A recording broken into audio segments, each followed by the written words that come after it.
+2 കഴിഞ്ഞു. ഇനി ഡിഗ്രി ഏതെടുക്കും? കോഴ്സുകളെ കുറിച്ച് യാതൊരു ഐഡിയയുമില്ല. ആകെ കൺഫ്യൂഷൻ ആയല്ലോ. ഇങ്ങനെയൊക്കെയുള്ള ചോദ്യങ്ങൾ നിങ്ങളെ അലട്ടുന്നുണ്ടോ? എന്നാൽ ഇനി ടെൻഷൻ വേണ്ട, പരിഹാരമുണ്ട്. ആദിൽ സാറിന്റെ സൗജന്യ ബാസ് ഡിഗ്രി ഫൗണ്ടേഷൻ ക്ലാസ്സിലോട്ട് അഡ്മിഷൻ ആരംഭിച്ചിരിക്കുന്നു. ഇപ്പോൾ തന്നെ നിങ്ങളുടെ സീറ്റ് ഉറപ്പാക്കൂ. Hello everyone, bass online degree ചാനലിന്റെ മറ്റൊരു വീഡിയോയിലേക്ക് എല്ലാവർക്കും സ്വാഗതം.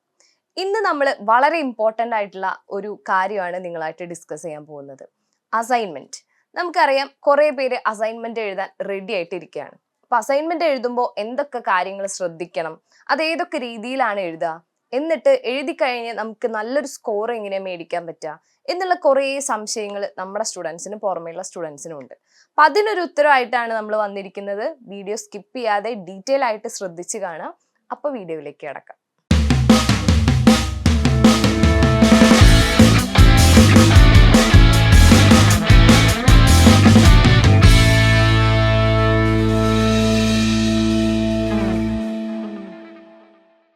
നമുക്ക് എല്ലാവർക്കും അറിയാം അസൈൻമെന്റിന്റെ ഇമ്പോർട്ടൻസ്. ഇഗ്നു യൂണിവേഴ്സിറ്റിയിലെ അസൈൻമെന്റിന്റെ ഇമ്പോർട്ടൻസ് എത്രത്തോളം ഉണ്ടെന്ന് എല്ലാവർക്കും അറിയാം.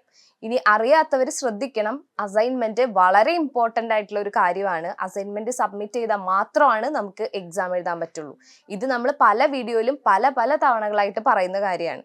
അപ്പൊ അസൈൻമെന്റ് അത്രയും ഇമ്പോർട്ടൻ്റ് ആണ്. കാരണം എന്താണെന്ന് വെച്ചാൽ നിങ്ങളുടെ ഫൈനൽ ഗ്രേഡ് കാർഡ് വരുമ്പോൾ അതില് 70% മാർക്ക് വരുന്നത് നിങ്ങളുടെ റിട്ടേൺ എക്സാമിന്റെ ആയിരിക്കും. 30% മാർക്ക് വരുന്നത് നിങ്ങളുടെ അസൈൻമെന്റ്. എല്ലാ അസൈൻമെന്റിന്റെയും ടോട്ടൽ ഒരു കാൽക്കുലേഷൻ ചെയ്തിട്ട് 30% മാർക്ക് എന്ന് പറയുന്നത് നിങ്ങളുടെ അസൈൻമെന്റിന്റെ ആയിരിക്കും. അപ്പൊ ഫൈനൽ ഗ്രേഡ് കാർഡില് നിങ്ങളുടെ അസൈൻമെന്റിന് അത്രയും ഇമ്പോർട്ടൻസ് ഉണ്ടെന്ന് നിങ്ങൾ മനസ്സിലാക്കണം. അതുകൊണ്ട് തന്നെ ഒരു കാരണവശാലും അസൈൻമെന്റ് നിങ്ങൾ ഒഴിവാക്കരുത്. കമ്പൽസറി ആയിട്ടും നിങ്ങൾ സബ്മിറ്റ് ചെയ്യേണ്ട കാര്യമാണ് അസൈൻമെന്റ് എന്ന് പറയുന്നത്. അപ്പൊ നമുക്കറിയാം അസൈൻമെന്റ് സബ്മിഷൻ എന്ന് പറയുന്നത് ചിലവർക്ക് സെമസ്റ്റർ വൈസ് ആയിരിക്കും, ചിലവർക്ക് ഇയർ വൈസ് ആയിട്ടായിരിക്കും അസൈൻമെന്റ് സബ്മിഷൻ വരുന്നത്. അപ്പോ അസൈൻമെന്റ് സബ്മിറ്റ് ചെയ്ത് കഴിഞ്ഞാൽ നമുക്ക് 40% മാർക്ക് ഉണ്ടെങ്കിൽ മാത്രമാണ് അസൈൻമെന്റ് നമ്മൾ പാസ്സാവത്തുള്ളൂ. അതായത് 100-ൽ മിനിമം നിങ്ങൾക്ക് 40 മാർക്കെങ്കിലും മേടിക്കണം. ഈ 40 മാർക്ക് എന്ന് പറയുന്നത് ഒരു തവണ അസൈൻമെന്റ് സബ്മിറ്റ് ചെയ്ത് കഴിഞ്ഞാൽ അത് റിവാലുവേഷന് കൊടുക്കാനോ അല്ലെങ്കിൽ അത് മാർക്ക് കുറവാണ് വീണ്ടും സബ്മിറ്റ് ചെയ്യാനുള്ള ഒരു ഓപ്ഷൻ ഒന്നും നമുക്കില്ല. ഒറ്റ തവണ മാത്രമാണ് അസൈൻമെന്റ് സബ്മിറ്റ് ചെയ്യാൻ പറ്റത്തുള്ളൂ. അതിന്റെ വാല്യുവേഷൻ നോക്കിയിട്ടാണ് നമുക്ക് മാർക്ക് വരുന്നത്. അത് മിനിമം, ഞാൻ വീണ്ടും പറയുന്നു, മിനിമം 40% മാർക്കെങ്കിലും നിങ്ങൾ മേടിക്കണം. ഓരോ ഇൻഡിവിജ്വൽ സബ്ജക്റ്റിനും നിങ്ങൾ ഓരോ ഇയറും അസൈൻമെന്റ് എഴുതുമ്പോൾ 40% മാർക്കെങ്കിലും നിങ്ങൾ മേടിക്കണം. അതുപോലെ അസൈൻമെന്റ് എഴുതുമ്പോൾ ശ്രദ്ധിക്കേണ്ട കാര്യം എന്ന് പറയുന്നത് അസൈൻമെന്റ് നമുക്ക് ക്വസ്റ്റ്യൻ ആയിട്ടായിരിക്കും വരുന്നത്.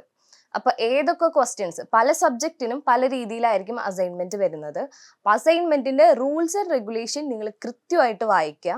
ഏതൊക്കെ ക്വസ്റ്റ്യൻ ആൻസർ ചെയ്യണം അല്ലെങ്കിൽ എല്ലാ ക്വസ്റ്റ്യൻസും ആൻസർ ചെയ്യണോ എന്നുള്ള ഡീറ്റെയിൽ ആയിട്ട് നിങ്ങൾ വായിച്ചതിന് ശേഷം മാത്രം വേണം അസൈൻമെന്റ് സബ്മിറ്റ് ചെയ്യാൻ. അതിൽ ചില അസൈൻമെന്റിൽ പറഞ്ഞിട്ടുണ്ടായിരിക്കും 500 വേർഡ്സ് അല്ലെങ്കിൽ 300 വേർഡ്സ് എന്നൊക്കെ അവർ മെൻഷൻ ചെയ്തിട്ടുണ്ടായിരിക്കും. അപ്പം അതിനനുസരിച്ച് നിങ്ങൾ ആൻസർ എഴുതാൻ ശ്രമിക്കണം. ഇത് എല്ലാ സ്റ്റുഡൻസിനും ഉള്ള കാര്യമാണ്, ഒരു കോമൺ ആയിട്ടുള്ള കാര്യമാണ് നമ്മൾ പറയുന്നത്. അതുപോലെ അസൈൻമെന്റ് എഴുതുമ്പോൾ ക്വസ്റ്റ്യൻ ആൻസേഴ്സിനാണ്, ക്വസ്റ്റ്യൻ പ്ലസ് ആൻസേഴ്സ്, ഇതാണ് നിങ്ങൾ എഴുതേണ്ടത്. അതെങ്ങനെ എഴുതണം എന്ന് വിചാരിച്ചാൽ നിങ്ങളുടെ സ്റ്റഡി മെറ്റീരിയൽസ്, നിങ്ങൾക്ക് ഓൾമോസ്റ്റ് എല്ലാവർക്കും ടെക്സ്റ്റ് ബുക്കുകൾ വന്നിട്ടുണ്ടായിരിക്കാം. അപ്പൊ ആ ടെക്സ്റ്റ് ബുക്കുകൾ റെഫർ ചെയ്തിട്ടോ ഗൂഗിൾ റെഫർ ചെയ്തിട്ടോ ഒക്കെ നിങ്ങൾക്ക് എഴുതാം. നിങ്ങൾ ഒരു കാര്യം മറക്കാതെ ചെയ്യേണ്ട ഒരു കാര്യം എന്ന് പറയുന്നത് കോപ്പി റൈറ്റ് ഒരിക്കലും ആക്സെപ്റ്റബിൾ അല്ല.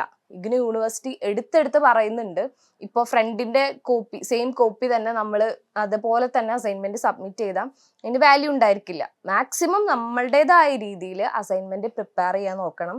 നല്ല രീതിയിൽ പ്രിപ്പയർ ചെയ്യാം. നിങ്ങൾക്ക് അതിന് ഏതൊക്കെ സോഴ്സ് വേണോ അതൊക്കെ യൂസ് ചെയ്യാം.